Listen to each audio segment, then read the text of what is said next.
Good evening, Dolphins fans. Welcome to another episode here of On the Fin Side with Kat and Paul. Follow us on Facebook, Twitter, all of our social media outlets, as well as the finfanatic.com website and the Fansided Network.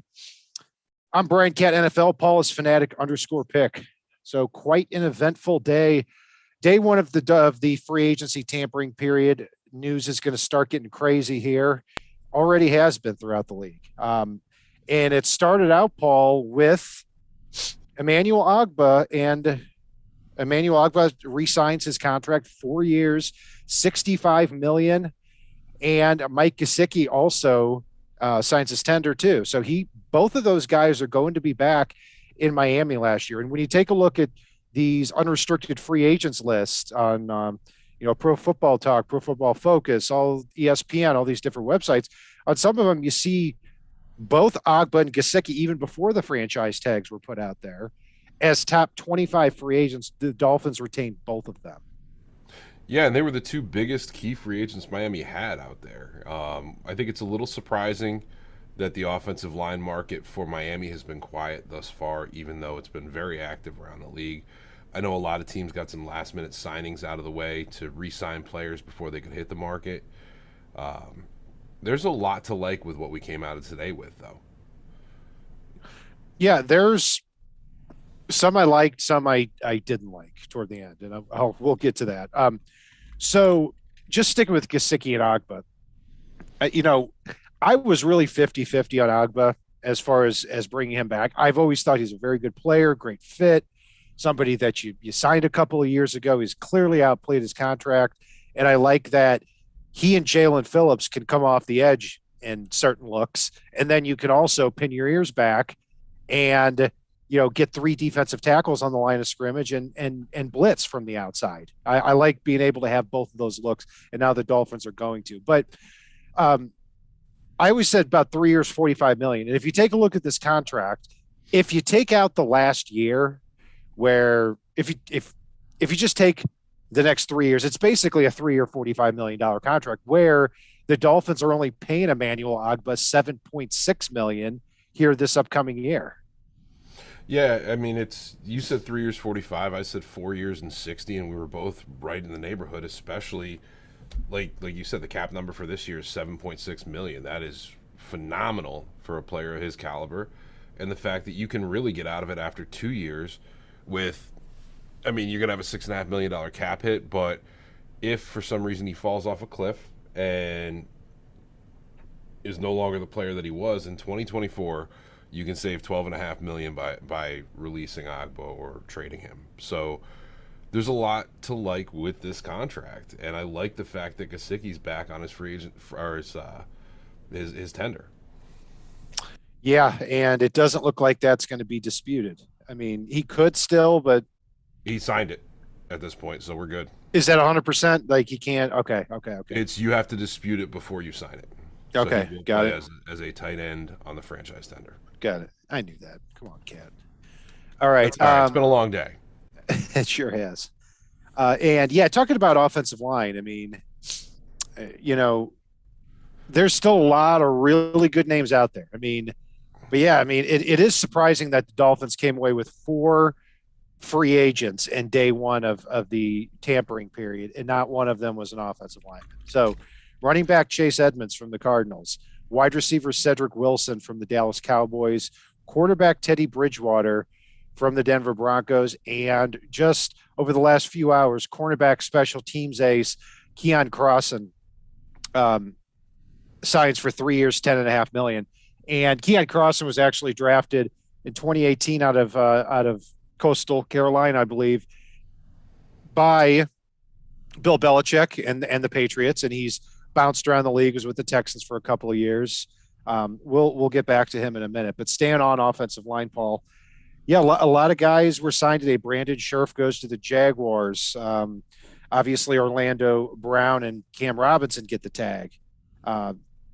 Yeah, I mean, a few guys were signed, but you still have some players out there. You do, and on top of that, and just for our listeners out there, because we've already been asked about it in chat, there was a fake rap sheet out there that tweeted out today that Miami traded a 4th and a 6th for La'el Collins. No one has traded for La'el Collins as of this moment in time. But the Cowboys have made it pretty clear they're going to release him if they don't manage to trade him. So I think there's a few standoffs going. I expect him to get some interest as far as that goes. But Teron Armstead's still on the market. Morgan Moses is still on the market. James Daniels, if you want to upgrade at guard or center, is on the market. There's a lot of guys still sitting out there, and really what Miami has to do is upgrade the tackle position. We've been very clear on that all offseason. The resources they have, they've got a ton of guards. I know this has come up before, but I'll say it again here. Some of the players on Miami's roster I don't think are lost causes. I think they've been badly coached to this point. So kicking them in, as we've talked about extensively, letting them battle it out like Highlander for the interior of that offensive line. Dieter is definitely more than decent at center. It's really the tackle spots that are scary at this very moment in time. But the way that they structured Emmanuel Ogba's deal allows them to go out and still be able to spend the money to get 2 offensive tackles in this free agency class. Yes, and also today, 2 right tackles were released. Darrell Williams from the Buffalo Bills. He actually kicked inside and played right guard this past year when they drafted Spencer Brown in the 3rd round out of Northern Iowa. And I don't know why anybody ever moves Darrell Williams away from right tackle, because anytime he's ever played left tackle or guard, he's been terrible. Every time he's played right tackle, he's been really good. So that could factor in as kind of a 1, maybe 2-year rental. Same goes with a name that we should be familiar with from the 2014 draft, and that's Billy Turner, who actually ended up going to the Packers, signing a big contract with them a couple of years ago. Still a good player, still more of a run blocker than a pass protector.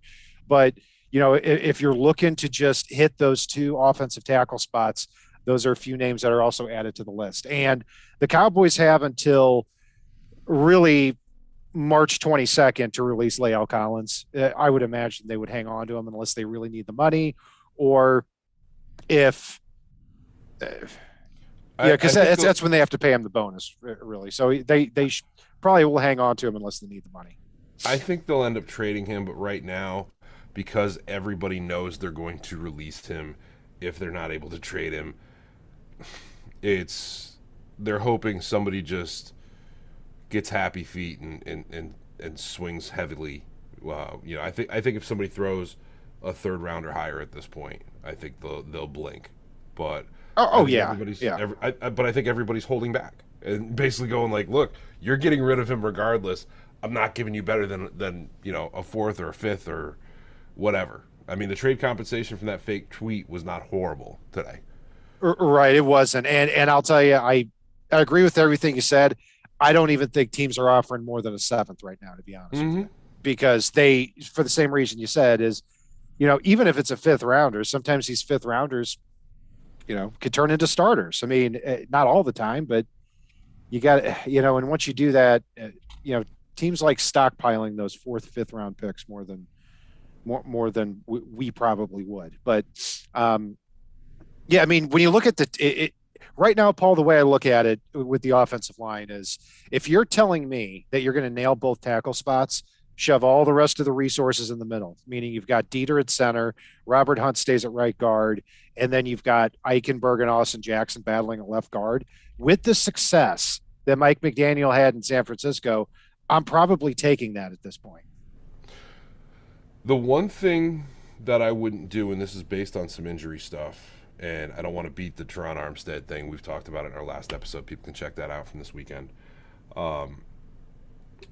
I would not want to have, and this is my ultimate would not want, I would not want to have La'el Collins and Teron Armstead, because I think with that scenario, you're going to end up in if that's where Miami ends up, they're both very good.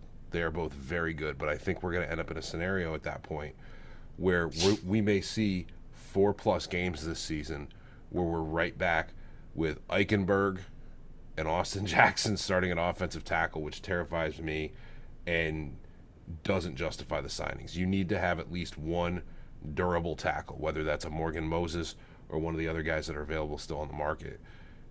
You just cannot put yourself in a scenario where you make those premier signings and have to put those two back at tackle again.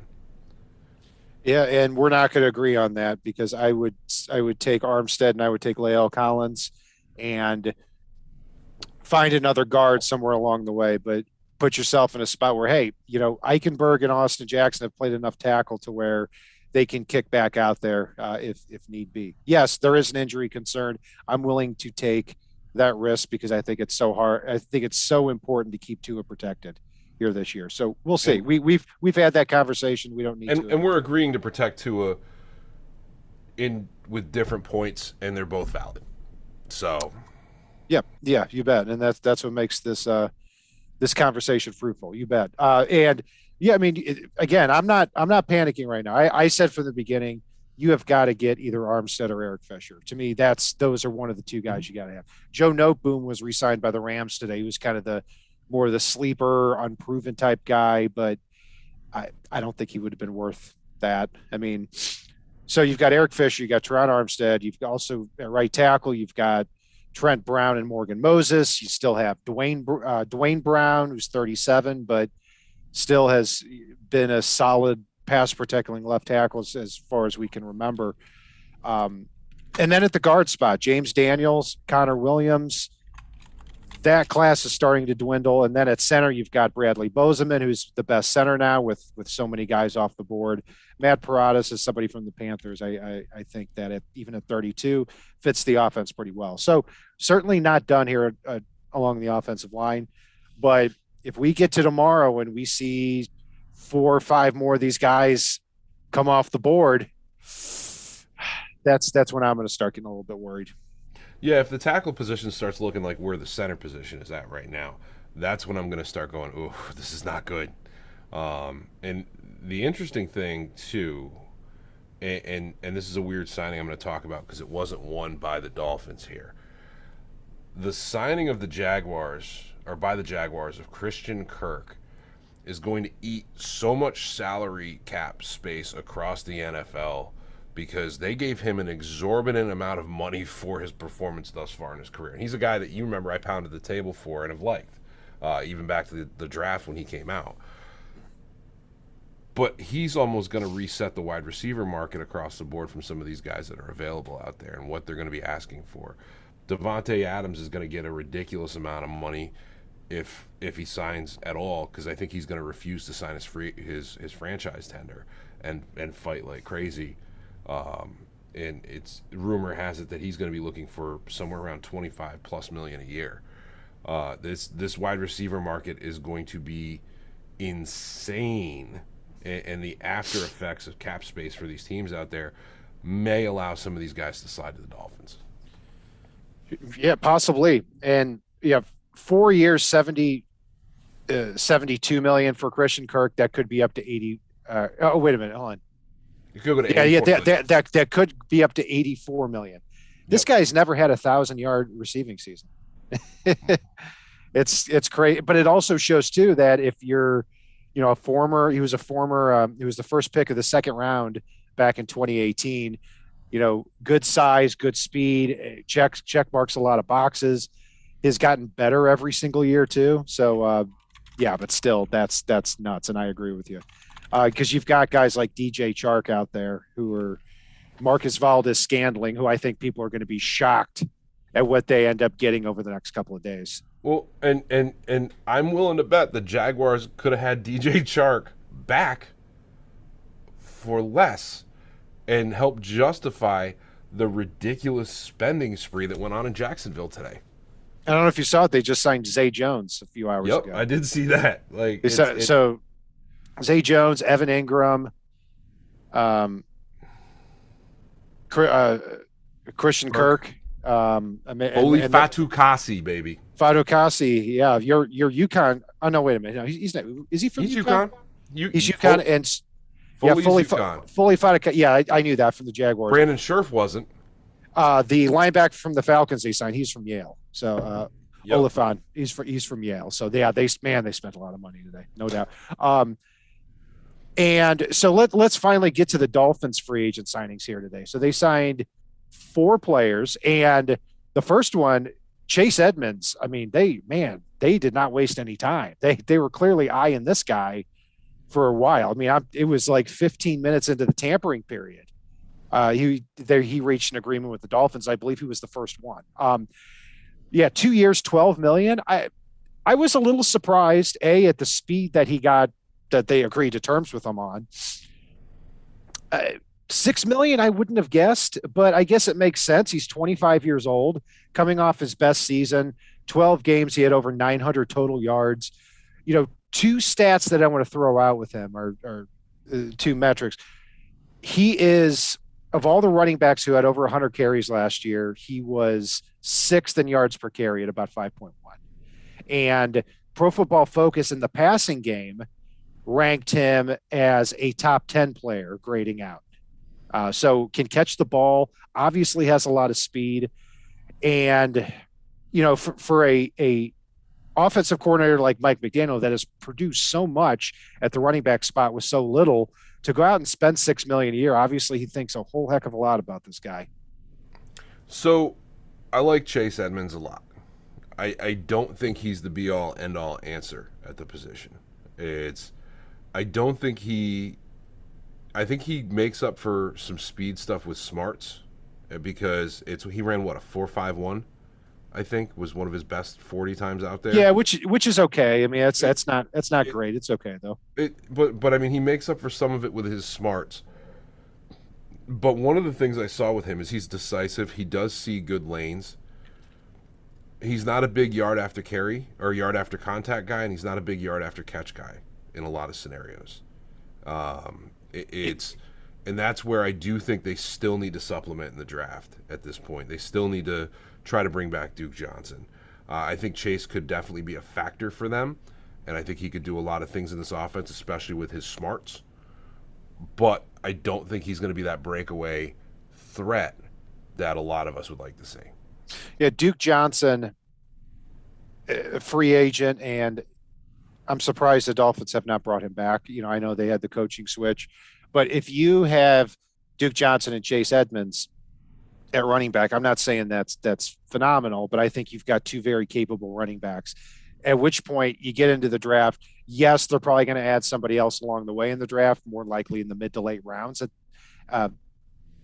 more than likely. But you don't have to draft a running back. You don't have to draft one anywhere, even though they probably would in the mid to late rounds. Yeah, I still wouldn't pass on a Breece Hall. I still wouldn't pass on a James Cook. And looking beyond Chase Edmonds today, looking at Cedric Wilson, I think some of the guys like Cook that are multiple in the way that they can be utilized role-wise are going to be something attractive to this staff. It's because you look at like Cedric Wilson, just to go to our next guy, he's a guy that not only gets separation, gets yards after catch, but 5 times in his career he's been called upon to throw the football. And that's gone for 5 completions, 111 yards, a touchdown. And these weren't freak passes. They were good passes if you go back and watch each of them. So being able to run a reverse with him and have him throw the ball, being able to have him drop back 5 yards, catch it what's really a lateral, and throw the ball down the field to somebody like Jalen Waddle who gets an extra step based on the trickery is another arrow in the Mike McDaniel quiver now moving forward. So guys like that are worth their weight in gold in this offense, and the deal that he got is not an exorbitant deal, especially when you look at the Christian Kirk deal, because this is a guy that's had the opportunity to prove himself as he's improved each and every season and really had a breakout year.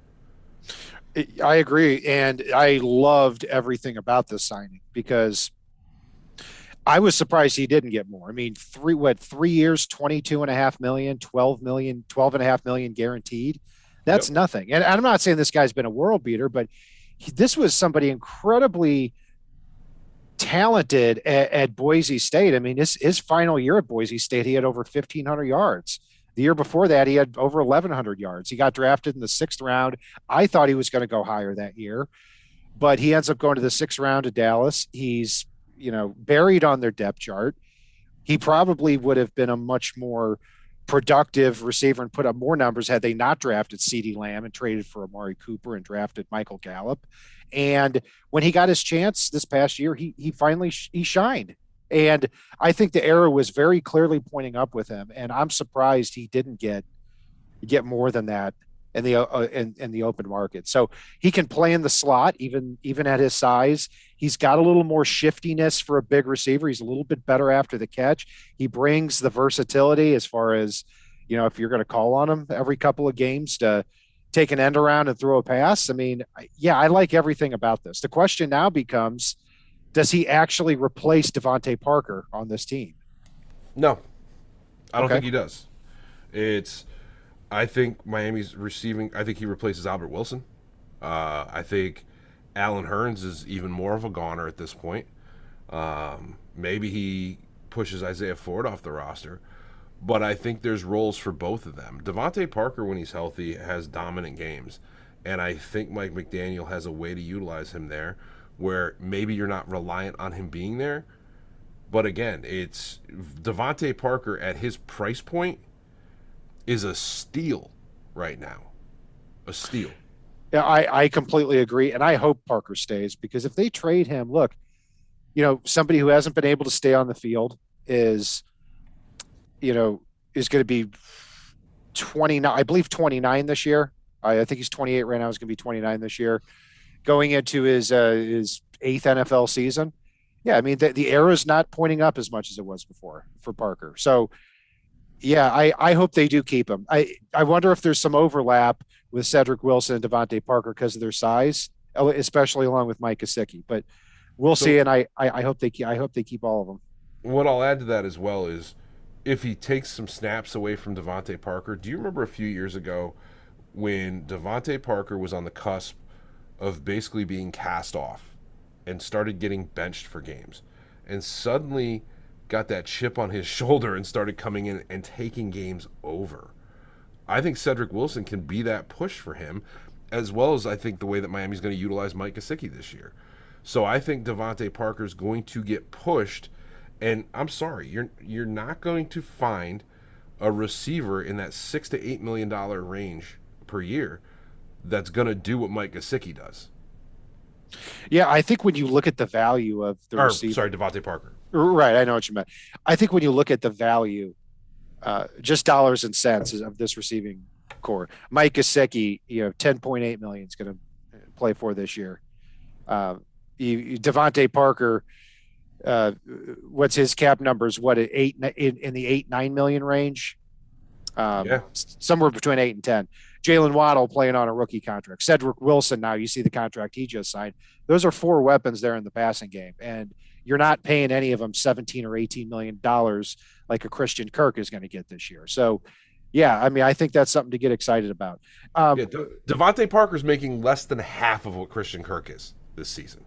That's crazy. It's crazy. And so now, I was feeling pretty good about the day, a little disappointed that the Dolphins didn't have an offensive lineman yet, but I feel that's going to be coming here over the next couple of days.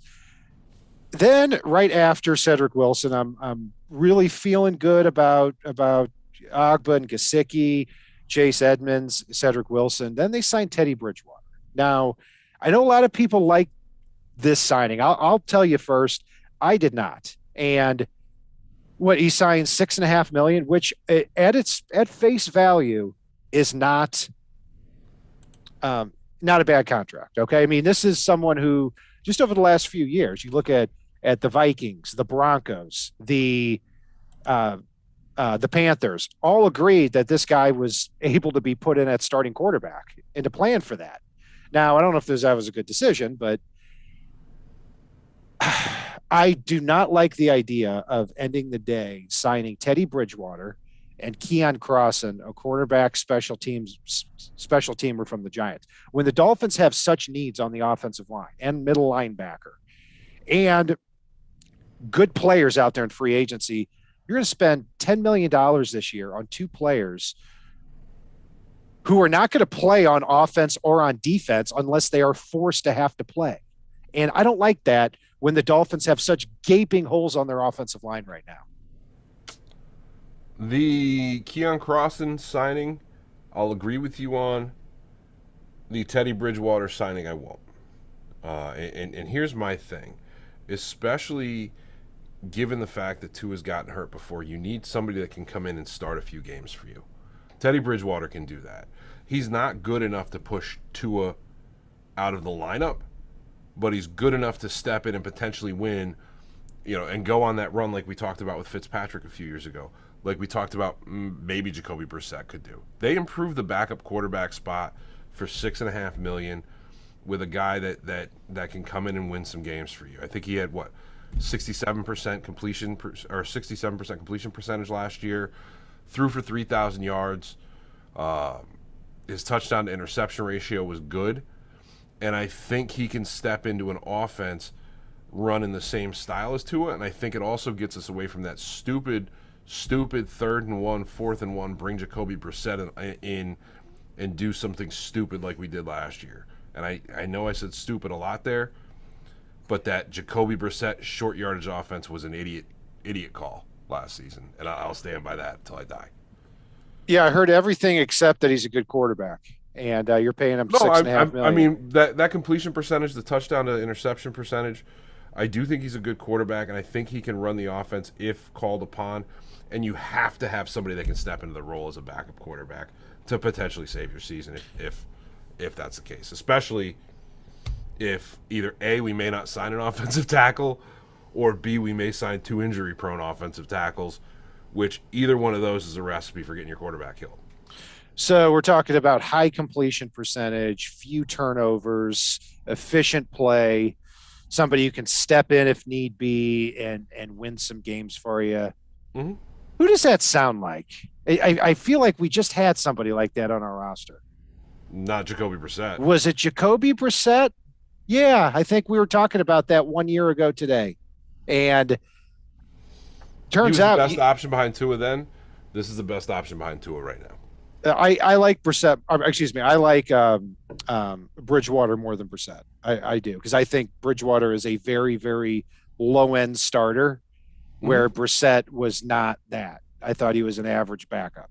Yep. So we can both agree that Teddy Bridgewater is better than, if you took, and I put this point out there today in another aspect, but if you took the best qualities of the now top 3 quarterbacks on the Pittsburgh Steelers roster and put them all together to make one super quarterback, that quarterback is still not as good as our backup quarterback right now. Between Mitch Trubisky, Mason Rudolph, and Dwayne Haskins, that is a recipe for horridness in Pittsburgh.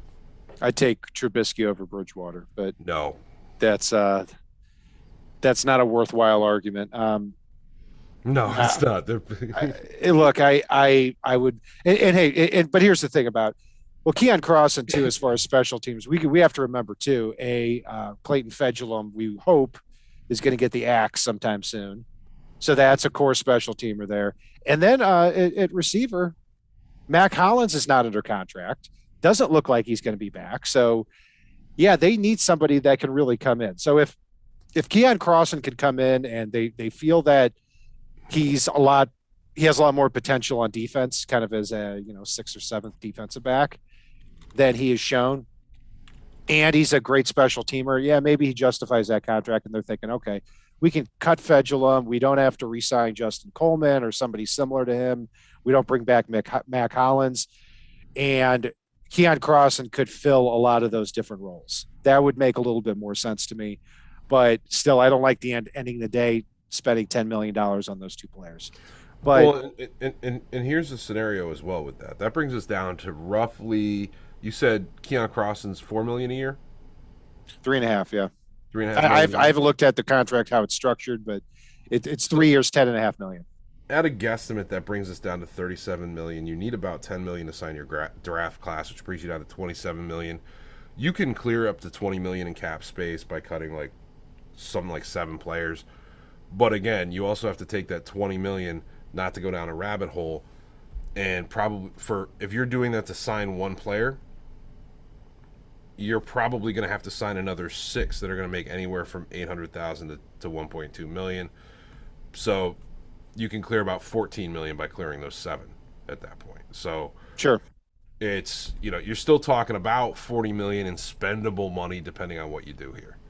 Right. Yeah, I agree with you there. And that's the thing too about Bridgewater and um, Keon Cross in there too is look if at the end of the day if we're sitting here in 2 days and the Dolphins have signed a Teron Armstead or an Eric Fisher to play left tackle and a Morgan Moses to play right tackle or Lael Collins, they've moved them.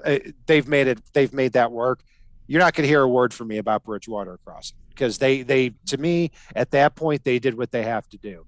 But if I hear that they got outbid on Armstead or Fisher because of a couple of $1 million that they didn't want to spend, that's when I'm going to look at these free agent signings like Crossing, like Teddy Bridgewater, and say you should have addressed and you should have put the exclamation point on your most important two needs that ruined last season.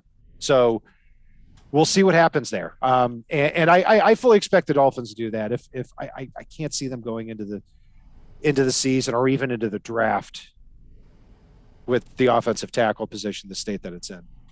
Yeah, and that said, I would re-sign Mac Hollins at this point. Matter of fact, if if push came to shove, I would literally take Clayton Fejelem's salary and give it to Mac Hollins and cut Clayton Fejelem.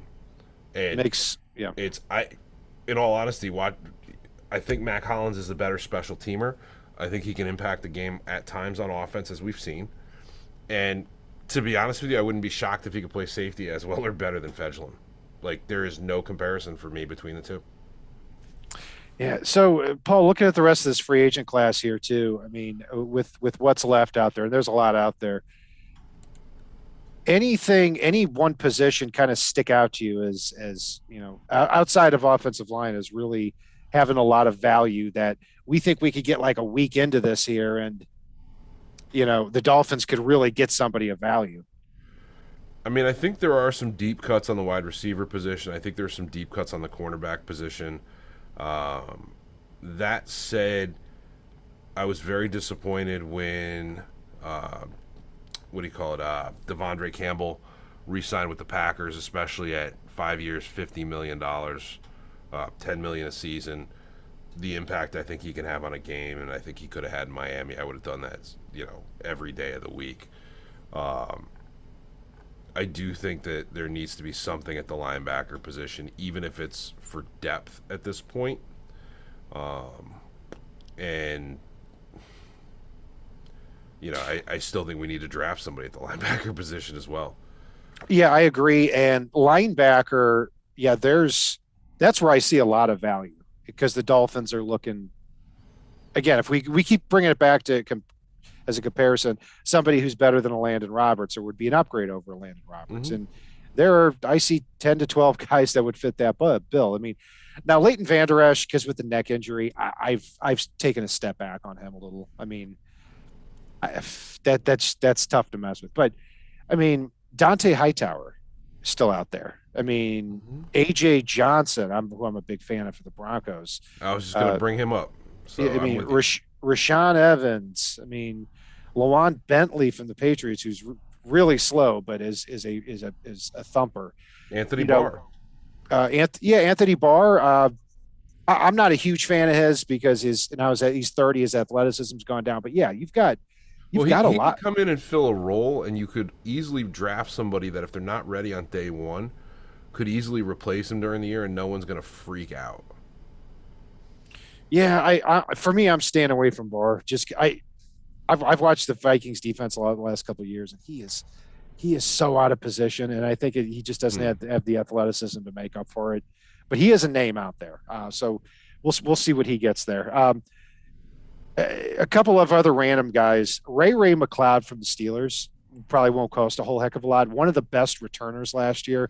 I was hoping the Dolphins were going to get a Cedric Wilson at receiver, as well as either Braxton Berrios, who re-signed with the Jets, who we both would have loved for his price tag of about $6 million a year. I think Ray McLeod is kind of a little bit of a step below that, but still one of the best returners in the league, and was also improving as a receiver throughout the year with the Steelers too. He's somebody I'm keeping an eye on. You Well, know, last I checked, if you're looking for a return man, there's someone that our listeners may or may not have heard of and would probably freak out at, but if you're bringing him in as a return specialist, it might work. Jakeem Grant, I think, is still available. If you haven't heard of him, Yeah, I'm surprised he is. I mean, he's the best returner out there. I don't think the Dolphins go down that road again, but I mean, if we're talking just talent, yeah. I mean, yeah.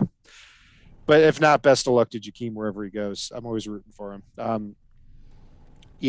Also, I think it's way too early on day one to get into punters. But if you can take Brian Anger off the free agent market for $4 million a year, I think you're getting a top 4, top 5 punter. And this is a guy that was drafted in the 3rd round. Long time ago. But I mean, made the Pro Bowl and has a great all-around punter, can flip field position. I think he'd be the best punter the Dolphins have had since probably Reggie Roby. I mean, well, Brian, I don't know, Brandon Fields maybe, but he's somebody I'd be interested in too. So linebacker, punter with Brian Anger, as well as a couple of these wide receivers are interesting. Also, Rashad Penny, I'm going to throw in there too. As if he is not trusted around the league, which I'd understand, if you can get him for a couple of million a year, man, I'm doing that all day. Yeah, I mean, and a couple other positions that are still very deep in free agency. Safety is a very deep position right now in free agency. It just doesn't make any sense. I mean, and that's where it doesn't make sense to cut Eric Rowe, because if you cut Eric Rowe, you're spending the money to sign somebody to replace him. Like I said, corner, edge still has some depth. Defensive tackle still has some depth at this point. But again, nothing that makes sense for the Dolphins in those regards. I mean, really, Miami's focus right now, above and beyond all else, needs to be the offensive tackle and that linebacker spot. Those are the 2 biggest needs for this team. I think Miami could drive forward if just with those moves alone. Absolutely. And I'm sure we're going to see some free agent signings from the Dolphins tomorrow, as well as from the rest of the NFL. We're going to try to hop back on here tomorrow at the same time. We'd love for you to join us. And that's going to do it for our breakdown of day 1 of the NFL's tampering period with the Dolphins. We have 4 new Dolphins on the team. And I'm Brian Cat, NFL, Paul's Fanatic _pick. Follow us on Facebook, Twitter, all of our social media outlets, as well as the finfanatic.com website and the Fansided Network. And if it's not on the right side and it's not on the left side, it is on the Fin side.